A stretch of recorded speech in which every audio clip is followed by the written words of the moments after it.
mute my iPad.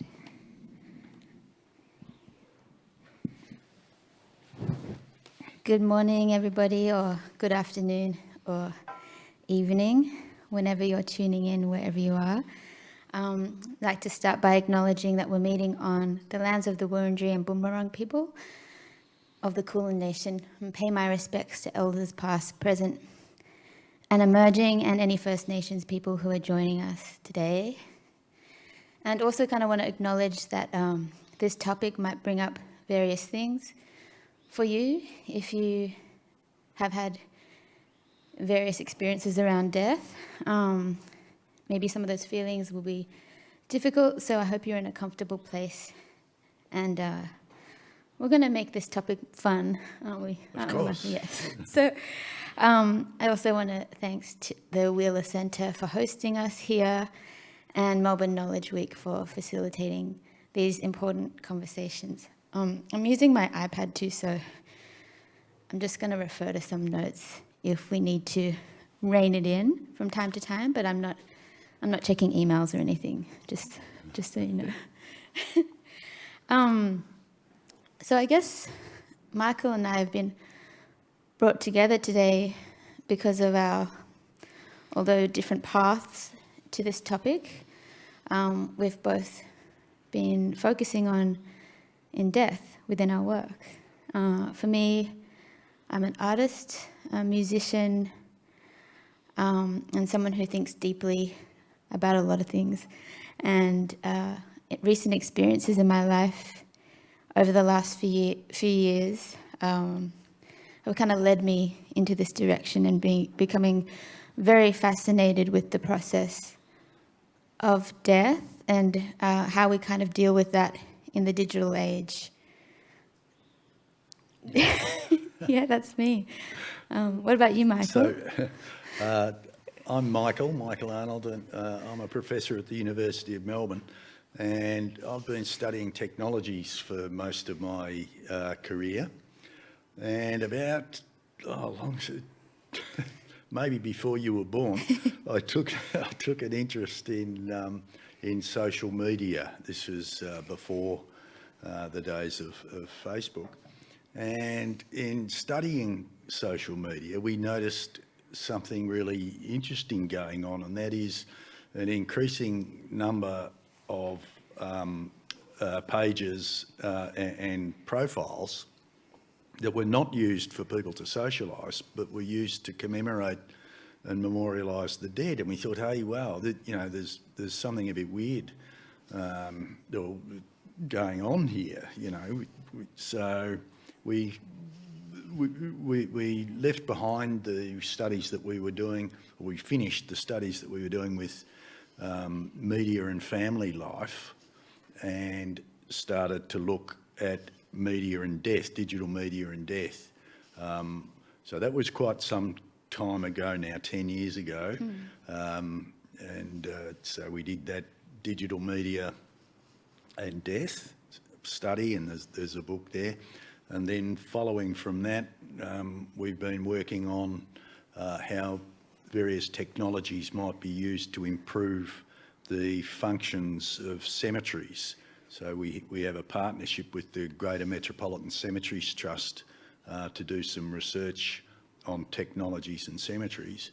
And we have also got a project that looks at technologies and disposal of the body, the final disposition, as it's called. So as everybody knows, in Australia, we cremate majorly and we bury, but there are alternatives to burial and cremation. So is this a pitch? So that's what I've been. That's what I've been. Yeah, that's what I've been doing. Yeah. I think there's so many questions that come up in my mind when I hear you talk about those things. One of the first things that you were saying with digital media and death is that a lot of the media that I was born in the mid-'80s, so I was kind of used to using, I still was able to use cassette tapes and analog formats that have since become, well, you can still find a tape player, and you can still find record players, but that's because they've become nostalgic and people like to revisit those formats. But I guess media has often had a lifespan due to the nature of the technology, but maybe the technology that we're facing today being a lot of software, there doesn't seem to be as many endings, although that's maybe just hidden from us. I mean, I'm using this iPad now, I'm super awkward with it. And it's because it's constantly being updated and changing. And whereas prior to these kinds of portable mobile technologies, things seem to have more of a cycle. And maybe those small little endings that we experienced before welcoming any new technologies, you know, they each have an impact on our relationship to them. But now we live in this age, as you say, where technology that we're facing seems infinite, and those social media profiles don't really have an end in sight. They're just there. I mean, I'm wondering when like Facebook and Instagram will be irrelevant. Like, yeah. I mean, like MySpace was. But so there's, like you said, there's generations of ghosts of people that exist now in that particular Facebook format, which is just strange. And that may soon become irrelevant. And then what happens with that? So there's two things there. There's the death of media, and there's media that lives on after the death of people. And they're both really important. Media does die, as you were pointing to. MySpace, you know, gone. You know. And yet there are companies like Eternity, for example, is a company which promises that people can live on after death forever. How can that promise be made? So, you know, for example's sake, what the promise is things like that in the simplest version, that should, on the event of the marriage of my 3-year-old granddaughter, Eternity Me will make my presence felt at the wedding. And I'll be long dead, okay, but my presence will be there. At the event of the birth of my great-grandchild, for example, they will make me there. Now, for a company to make those kinds of promises as if the technology is going to go on and on, when we know there is such high redundancy rates, you know, in companies that go broke, in the protocols, you know, and the operating systems that change, and so on and so forth. So the death of media is, I think, something to bear in mind. So with memorial sites, for example, if you're going to use Heaven Address or, you know, one of the other dedicated memorial sites, they promise that the memorial will be there in perpetuity. Compare that promise to the promise of using a piece of granite and carving into the granite and then using gold leaf. Now there is a promise of perpetuity that can be kept, you know. Heaven Address, maybe no. But we haven't got on to life. Now, so that's the death of, you know, the death of medias and stuff. But I know that you've been thinking and working with ideas of living on through social, the way digital media enables us to, in a sense, live on. Do you want to kick off on that for a bit? Yeah, I guess I think that kind of idea came from feeling a bit haunted in a way by the way that social media technology kind of really clunkily and accidentally and inadvertently reminds you of things that you might not want to be reminded of, just by nature of the way that things are set up. Like if anyone's using Apple devices and has the experience of being thrown a memory from your phone that you're like, I don't want to see that. And it just thinks like it's trying to be, it's interesting, that whole concept, because like memories are so linked to different sensory modes in our brain. Like, so, you know, music and smells and all these things that we can kind of form associations with memory. So to have something like external to you throwing you that can be kind of disconcerting. And the same goes for in that clunkiness, and I'll use like the Facebook memorial kind of function as an example, where that was so ill thought out by that company in that people, I think, Michael, you were telling me that the amount of people who actually use that function, it's quite small compared to the amount of profiles that there would be for people who have since passed on. And I find all this kind of exists in a very agnostic kind of space, like not paying any respect to the diverse cultures and rich kind of rituals that exist around death in many different cultures around the world. It's just like there's this new digital culture emerging with how we deal with death. So my interest in how life can continue on, I kind of really like popular TV shows like, well, I did at a time, like Black Mirror a lot before Black Mirror became like the world. And I mean, it was always so close to reflecting what we see in the world. But there's this one episode, the San Junipero episode, that really struck me, where you can upload your consciousness to a big server and then like interact with another consciousness. It's just that concept is interesting to me. So I began to think about how fraught that assumption is, because our consciousness is so much a product of our brain and our physiology.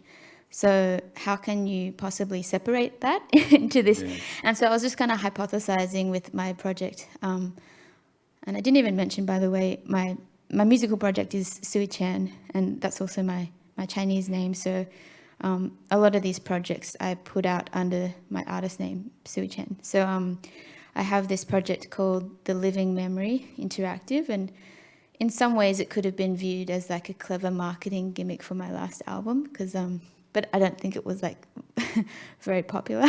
So, I don't know how clever that is.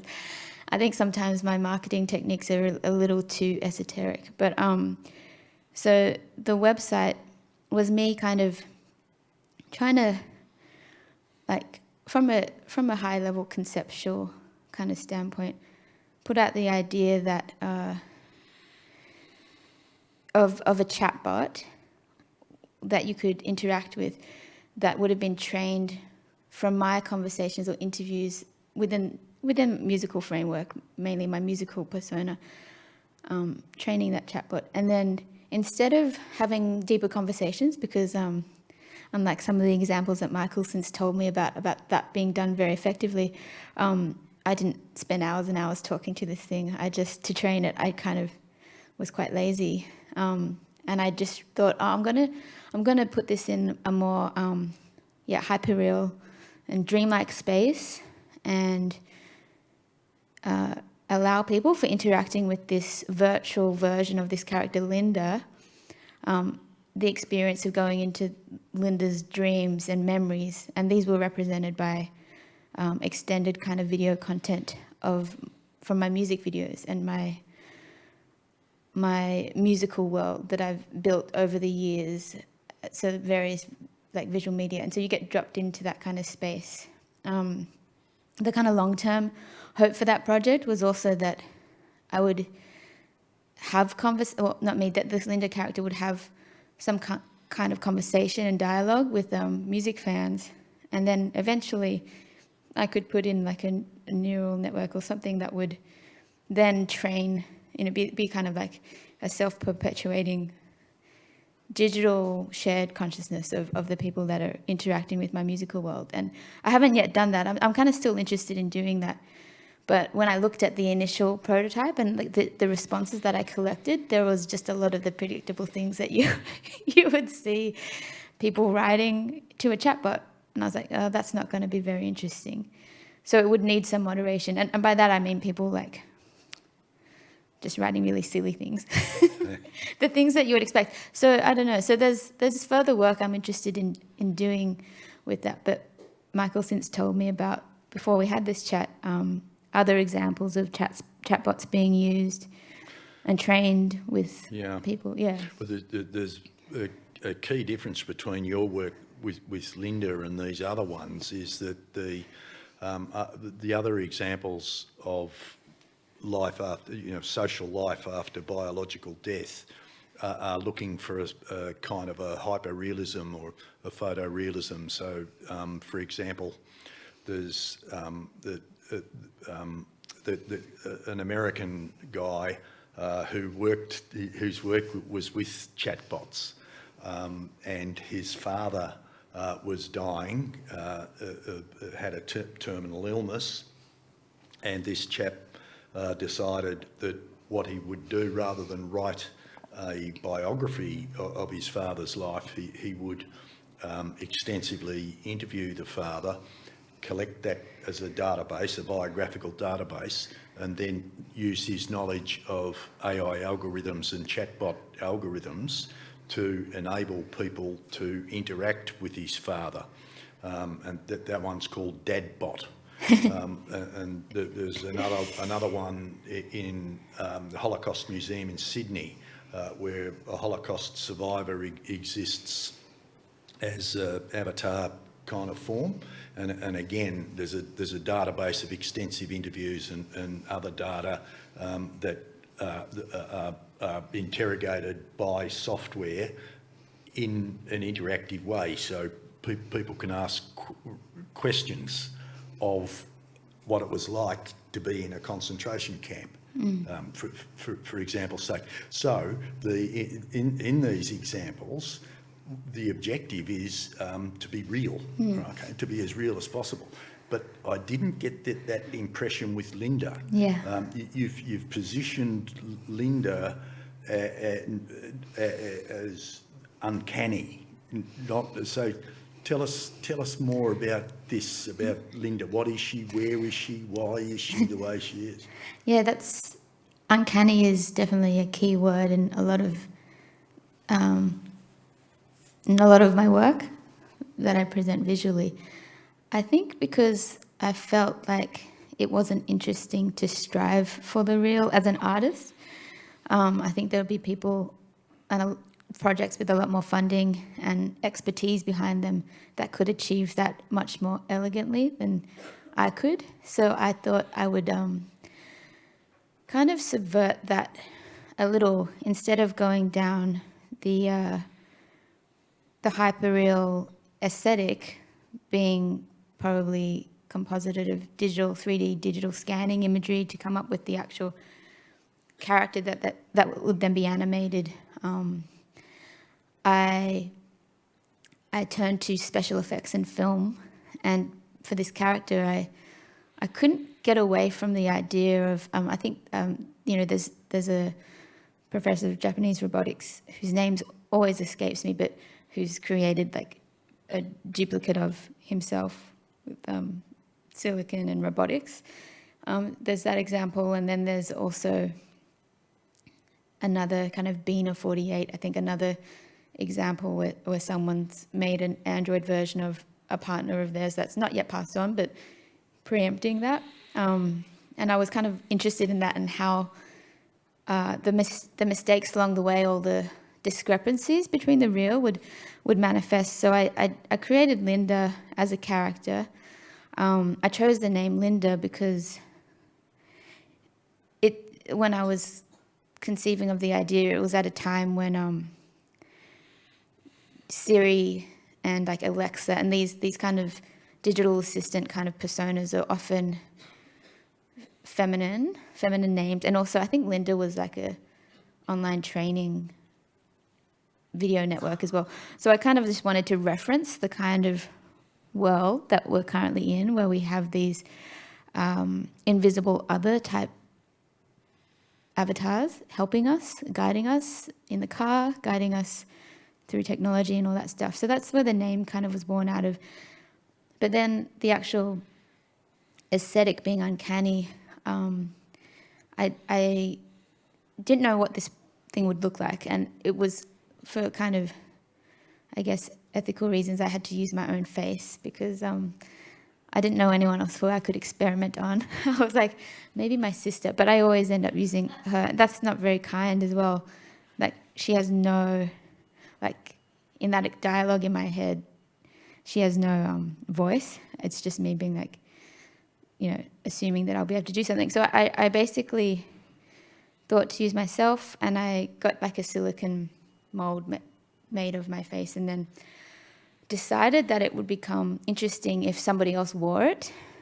But what that does is, because of the dimensions of my face is so unique to my physical structures, that whenever anyone else wears this silicone mask, it'll distort the face and the features, and it becomes a bit grotesque. So it moves from like uncanny to just a bit grotesque. But I also like the filmmaker Cronenberg, so that was okay with me in my references. But so there's the uncanny thing, and then the persona is enacted through performance, more like through performance rather than through software and programming. And I just found that more interesting as a performer to try and achieve a double in that way, and then on stage and as a musical performer as well, using that and like dressing the same and kind of have them shadowing my movements on the stage. I found that interesting, and kind of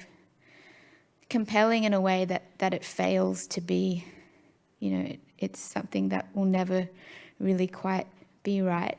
Yeah. And I think that's kind of interesting to watch. And I think maybe that's the role I see for artists as well, is to kind of play with those things that are happening in, well, I guess in the anthropological or other kind of research areas, and just kind of respond.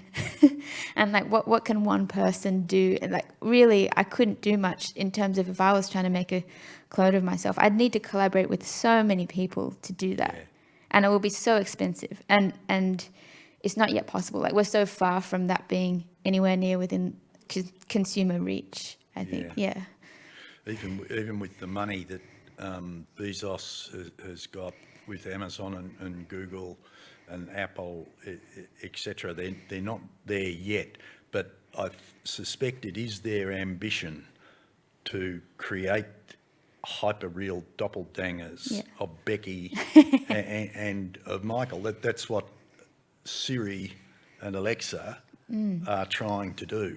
That they are doing their best to be us, whether we like it or not. Yeah. Whether we agree, well, we do tacitly agree to participate by allowing them to listen to our conversations, by asking them to obey our instructions.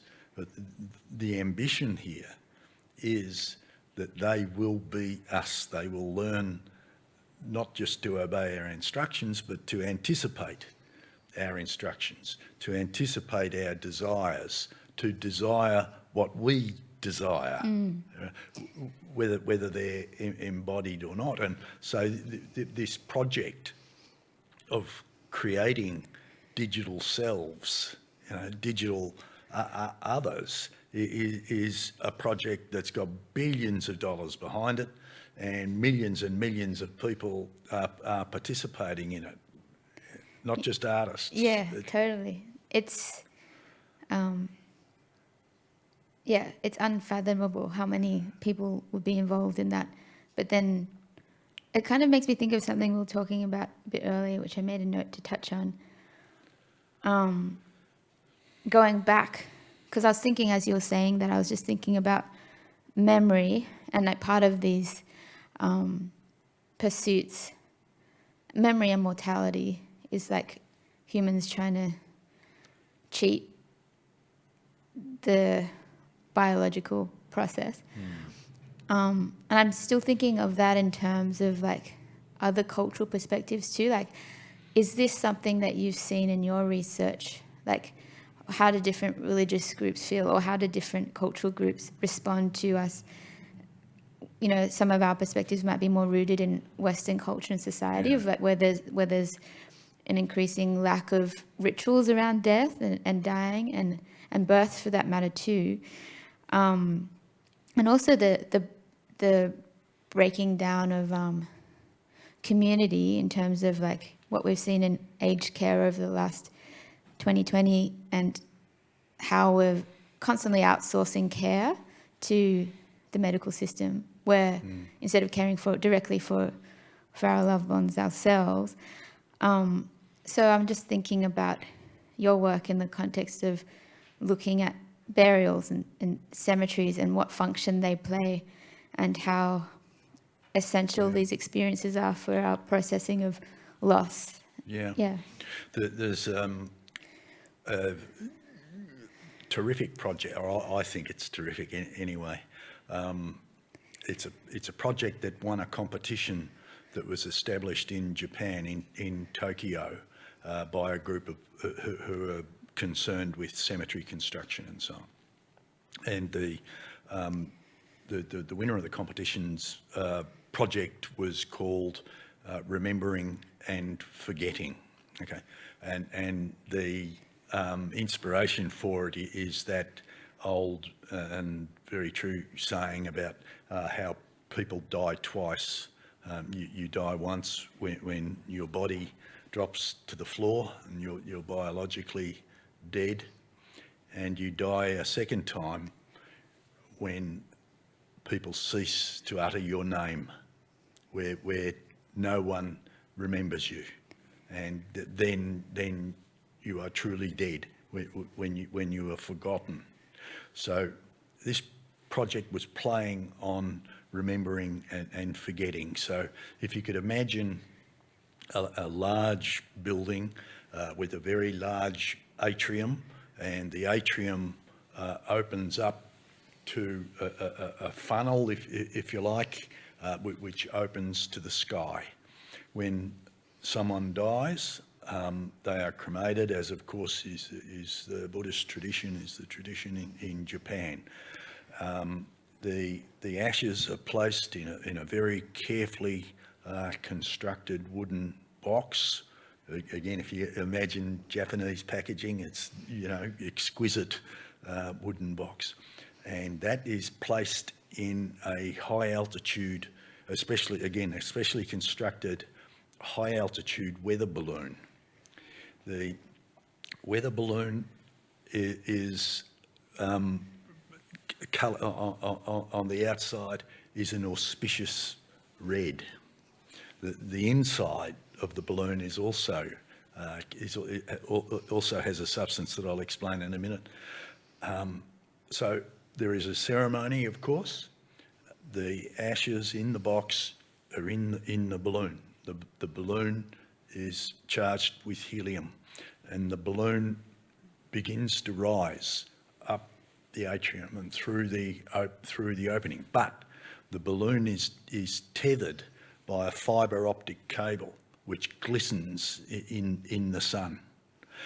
It slowly rises until, and unless someone visits to pray and to offer up thanks to their ancestors, to their friend, at which point the ascent of the balloon ceases on account of being remembered.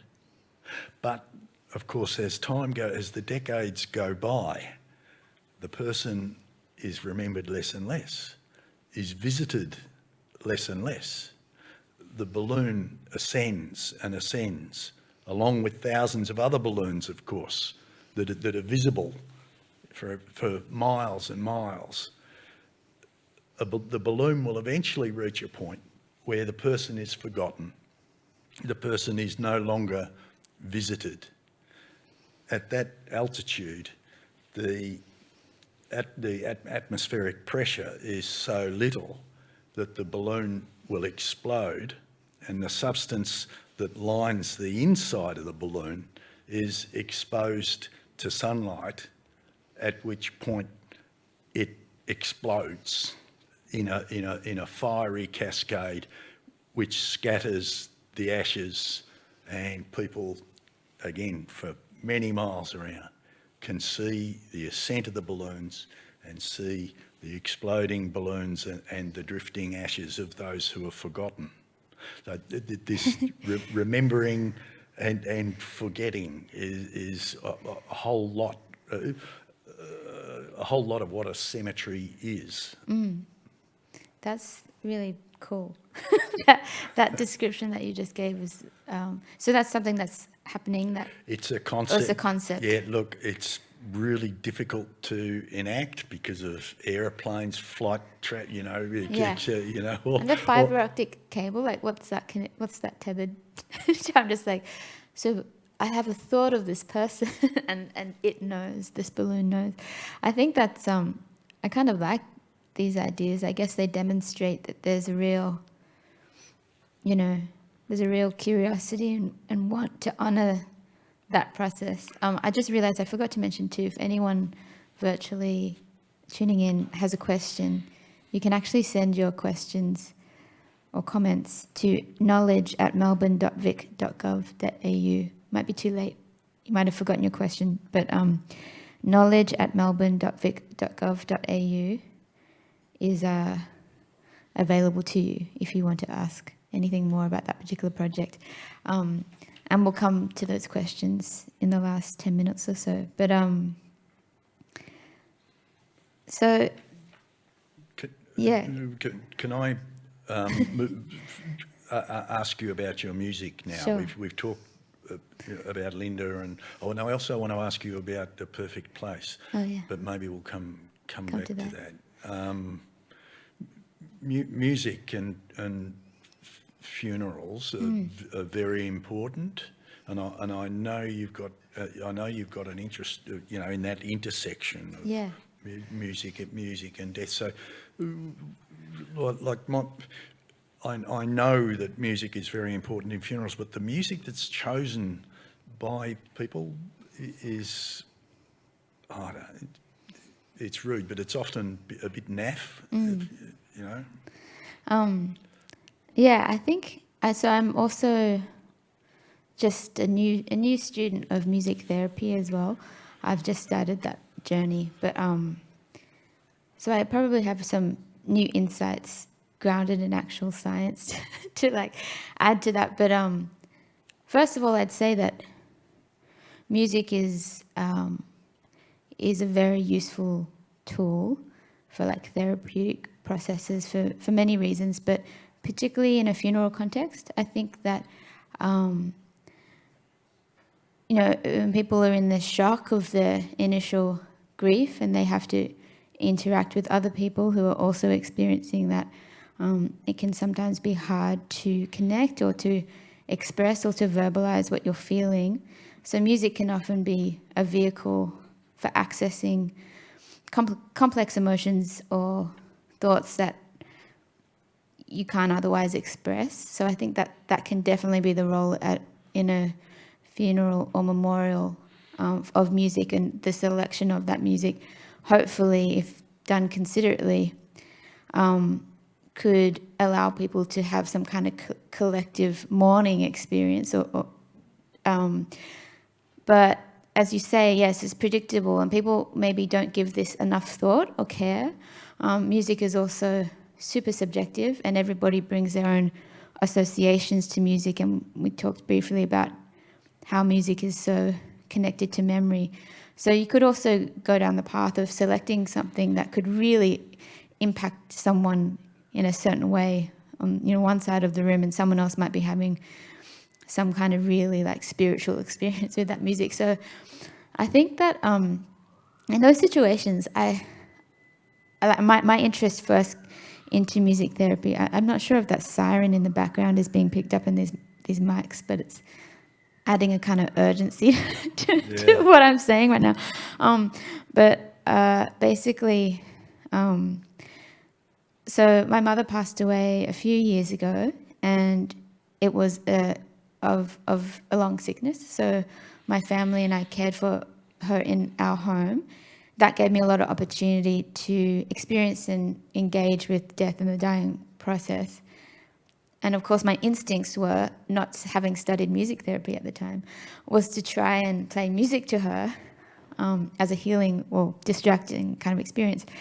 I didn't know how much that was potentially impacting her and her various states of being during her sickness. But what it did allow me to do was, she was able to verbalize and talk about music that she wanted to have played at her funeral, which I think is a huge benefit that not everybody has, that opportunity to share with a loved one of how they want things to go after they pass on. So I think that was really good for us because we could spend time doing that, and it wasn't really morbid, and we were using, like, again, a social media tool that I have mixed feelings about, but we were using Spotify, which is super accessible for someone who's bedridden, on a small device, and she can easily tap and add songs once we show. So she was adding different songs, and my siblings and I had that playlist, and we were just like kind of putting it in different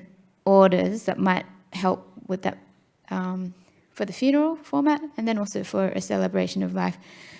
And because that music was chosen by her, and we knew that, it meant that our engagement with it at the funeral and then at the memorial was different, because we knew that was her intent. So, we would listen to it and think about, I remember she liked this song at this point. And that was a personal connection. And I think it needs to be personal and driven by that, because when it's not, and yet, like you said, the NAF thing, I've totally had that experience as well, where it just feels ill-considered, or it had no relationship to the person and their tastes, which is so specific.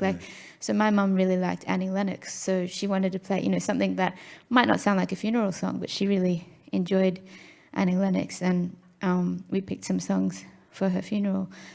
The other thing I just want to add to this anecdote is that once I was DJing, playing music that I like, and someone came up to me and said, "This music reminds me of being at a funeral." So I don't know. So there you go. So maybe this person wasn't really aware that, like, my tastes in music don't feel sad to me, but maybe they felt sad to them. And that's just an interesting kind of comparison. Our team has been thinking about what role, if any, music and other sonics has in cemeteries, whether it's, intrusive, bad idea or a good idea. And the other people have thought of this before, of course. There's a product, for example, that we saw at one of the trade shows that we go to. We go to funeral industry trade shows all over the world, which is a lot of fun. And one of the products was called Catacombo, and Catacombo is a in-coffin sound system. Okay. Yep. There are stereo speakers in the coffin, and there's a speaker on the headstone as well, and it's all In the coffin. Yeah. For who? For the dead person. For the dead person. Yeah. Right. So the idea is that I'm dead, okay, and I'm buried in a Catacombo coffin, and everybody who knows me knows that I'm a big Nick Cave fan. Okay, so Nick Cave and Warren Ellis have got a new release. People come to my grave, play Nick Cave. They can hear Nick Cave. I'm 6 foot under, and I can hear Nick Cave too. See, and we commune with each other. They commune with me, and I with them, through listening, to this kind of music. Now, everybody knows that I'm dead and that I can't really hear it, but I would have liked that. They know that I would have like choosing a coffin, choosing the music at a funeral. Yeah. I'm dead.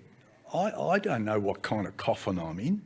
I don't know what kind of music they're playing at my funeral, but people are still motivated to choose a coffin that I would have liked, or to choose the music at the funeral that I would have liked, even though I'm dead and gone and can't hear it. That's part of communing. So while the Catacombo was a commercial failure for obvious reasons, part of which it cost $40,000 for the coffin. That notion of communing through music, I think, is an important one.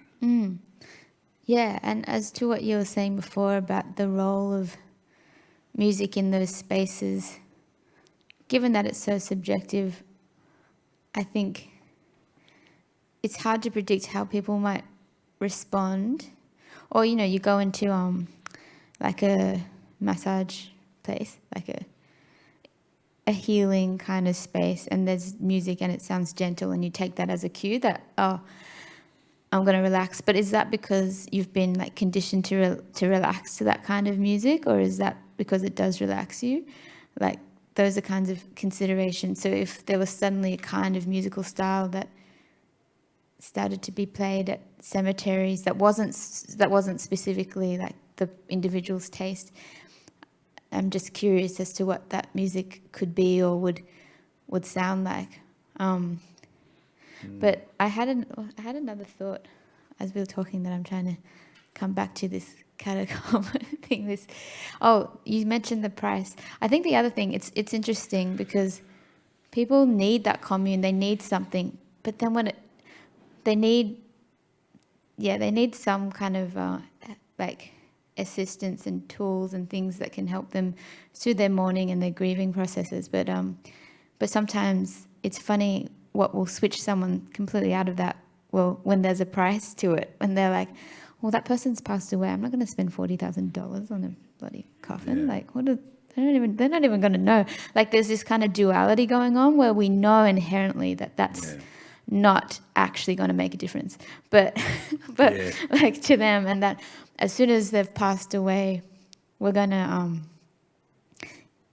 not spend any more. Like, like, I mean, some people go to a lot of effort to memorialize with tombstones and things like that. And I think my family, Malaysian Chinese family, definitely my grandpa has a very large grave. Like, it's huge, a lot of stone. And I'm like, that is not sustainable, which is what I was going to ask you next, is like, with overpopulation and like, the amount of people, particularly after COVID, we're looking at other places around the world specifically. How do we deal with that, the logistics around those processes? Yeah. A report was just released last week in New South Wales about the situation with cemeteries in Sydney, and it's quite dire.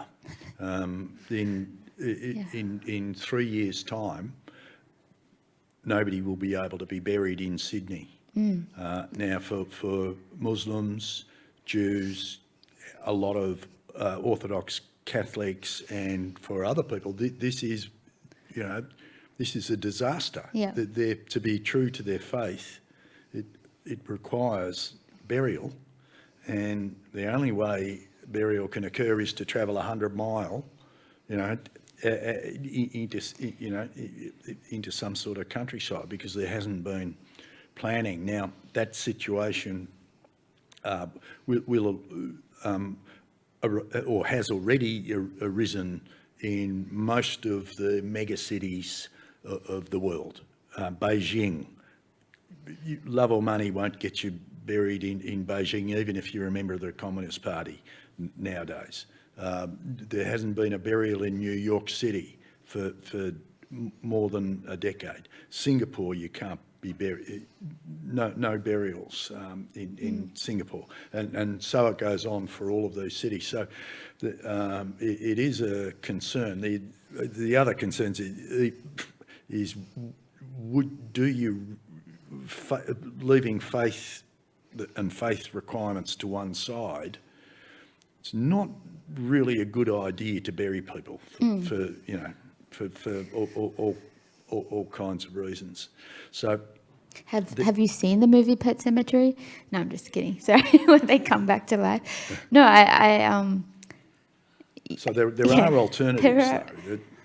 Well, there's a book, again, I'm terrible with remembering at the moment. I'm going to blame it on being pregnant. But there was something that I read which talks about vertical cemeteries and other ways to deal with bodies. But putting faith aside as well.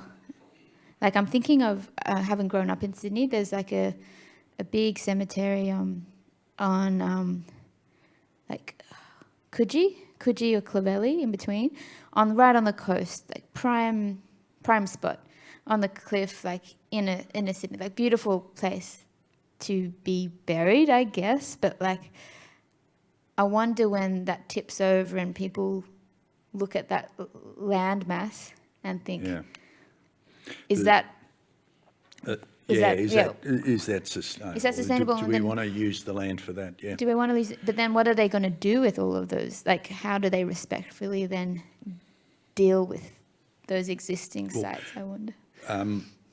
A guy named Tony, I've met him 2 or 3 times, but I can't remember his last name. But you can blame it on the pregnancy. He has established a cemetery near Mount Elephant, about an hour and a half from Melbourne, and that's a vertical burial cemetery where the ethos of the cemetery is simplicity. So people want to be buried. Okay, what's the simplest way of digging the grave? The simplest way of digging the grave is to use a post hole digger on the back of a tractor. So the guy who usually works for the electricity, for the council and the electricity company, digging post holes for electrical poles, comes out to the cemetery with his tractor and he digs the hole. Tony has a specially designed catafalque, which is the thing that contains the coffin in the church or in the chapel, and this catafalque will tip the body, which is frozen and is in a biodegradable bag, into the hole. The body's frozen so that it doesn't collapse as it's being lowered into the hole. So for those who do require burial, that is a way. Another way in Tel Aviv, there is a vertical high-rise cemetery where people are buried. Now, in Jewish orthodoxy, people have to be buried, right? So how do we define being buried? But when you have a multi-story cemetery, how could that be buried? Well, what they do is they have slots like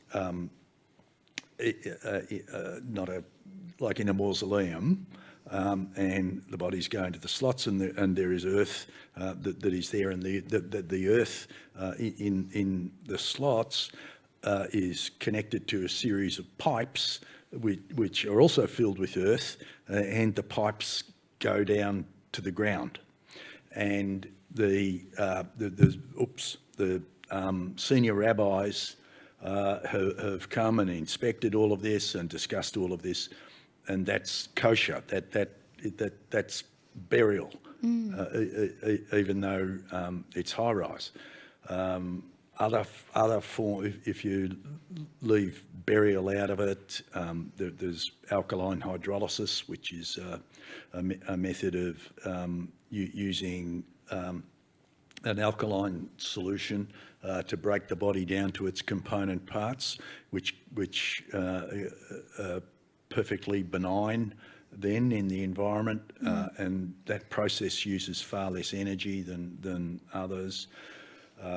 Recompose is, interrupt me if I'm going on too long here. Composting. I was having those thoughts. That's what I was having those thoughts. I'm like, I was having those thoughts of composting as you were saying that. I'm like, I'm happy to be composted, providing that my organs, you know, like have gone to, if they're still in good health, have gone to anybody that might benefit from them.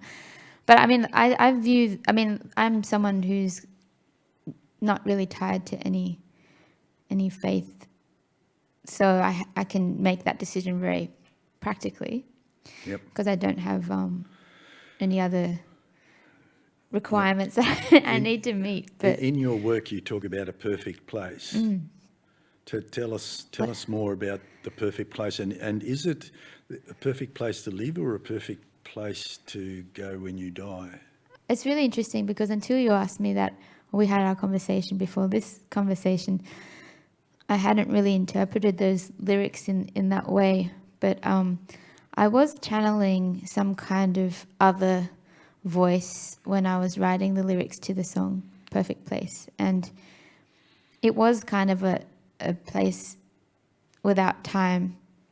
That was all I could say, simply like a place where time doesn't exist. So then you can be where and be with anybody, you know, anybody in your life who had since passed on. Or I think of like a Kurt Vonnegut quote actually, where he talks about people being like bugs in amber and time just being this constant thing.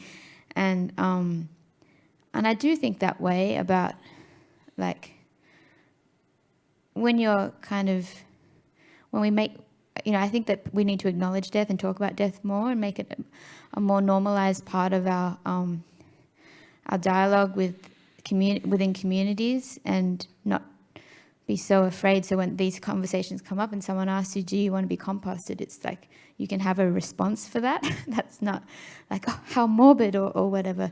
But I also think that it's just one of the most natural things in life is to acknowledge that that we are composed of, you know, we're composed in such a way that our bodies have a lifespan, and that we do need to have an ending, as we do need to have a beginning. And that's part of the problem I see, going back to what I was originally talking about with software and technologies that kind of try to remove endings from our daily lives when it's such a natural part. I could get really tangential here and even think about how when you're at a party or you're at a social gathering and you have a issue with saying goodbye to people, you know, you're just like, I just want to get out of here. Like, I don't want to. I think those kind of instincts are interesting because it's okay for things to end and to be like, I might not see this person again, not for any other reason, not to be morbid, but just because you might not cross paths with that person again. So I think acknowledging these kinds of things is important, and knowing your own mortality and coming back to the perfect place. I think I was trying to channel like a Siri kind of vibe actually in my voice in that song, of just like this, but in the way that sometimes having this other, for being an agnostic person who, you know, doesn't talk to, I talk to myself. I don't really talk to a God or something. Having these, I'm interested into why we've created all of these presents and avatars, and it's someone to talk to, someone to comfort. And I think humans just really need to be connected and to feel connected, and maybe that's why these things manifest. Yeah. I'm noticing the time as well. I'm just going to quickly check and see if anybody did write any questions while you ponder my ramblings. Hang on a sec. Let's see here. No, we don't have any questions. Okay. So people. No curious people. People want to be connected, absolutely, to each other and to the deceased person, you know, and maintain that connection. That's for sure. But people also want to be connected to something that's bigger than themselves. Definitely. And this is, and of course, people of faith have sort of got that ready-made. If I mean, it's not as simple. I'm being a bit trite there, but people of faith do have that you know, presence in absence of something that's bigger than themselves in whatever God they have. But also, we've noticed in talking with a lot of people and so on in the work that we do, people without who aren't religiously inclined also have a sense of death being connected to something bigger than themselves. So we're talking about composting, right? The people who go for composting, either in the form of a natural burial or in the form of recomposes, capsules, technologically enhanced composting through the capsules. They have a notion of an organic universe, organic life forms, and themselves as a small part of this organic environment from which they came and to which they shall return. But interestingly, there's another one. The Death Lab in New York have developed a method whereby people, when someone dies, they decompose anaerobically rather than aerobically. Composting is ideally aerobic, using air. They use anaerobic method of decomposition in order to maximise the production of biogas, mainly methane. The biogas is then captured and it is used as a source of power for a light source. Wow. And the light source memorialises the presence of the life of the person, but the universe that they have come from and are returning to is not so much an organic universe as an energetic universe. So it's the energy in the body here that is being utilised, not the organics in the body that have been being utilised both for memorialisation and as a beginning and returning kind of a thing. I love that idea of having this light. That's cool. I want to be a light source for somebody. You'd like to be a light source? Yeah. I think so. That sounds like it makes sense. It ticks my values. Like, okay, compost now. Just kidding. But it's cool. Yeah, I think these are really interesting concepts and conversations. We've got a couple of minutes. I'm not sure how we're supposed to end this. End this chat that potentially could exist on the internet for an infinite amount of time. What's next for you, me? Becky? Yep.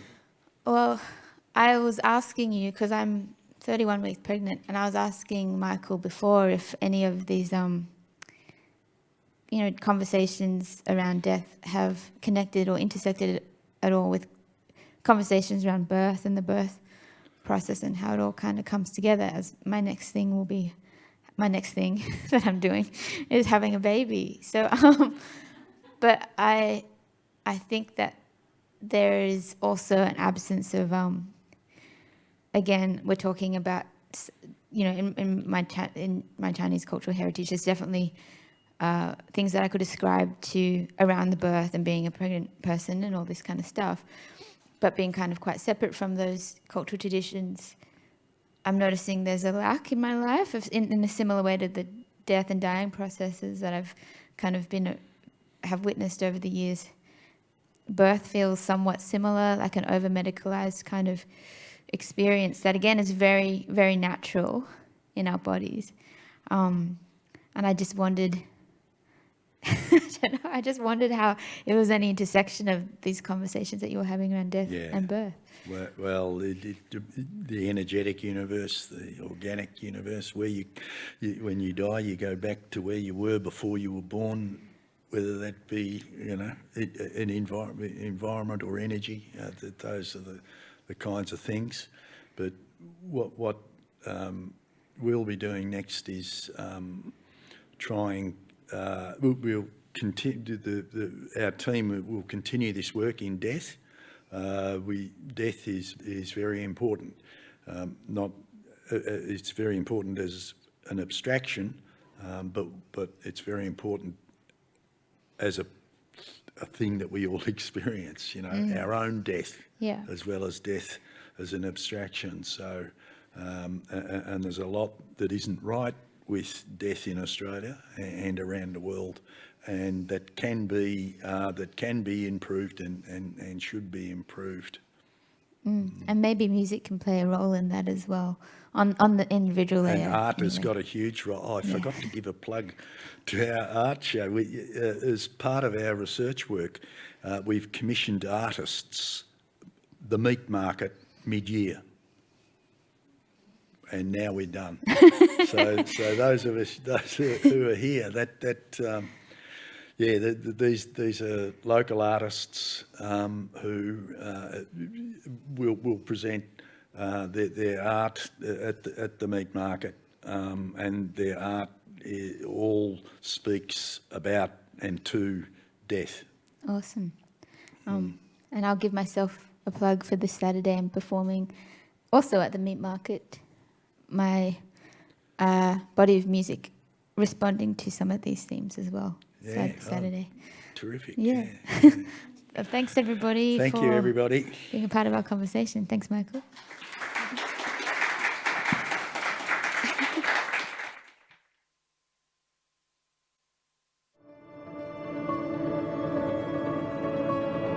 Visit wheelercentre.com for the best in books, writing and ideas from Melbourne, Australia and around the world.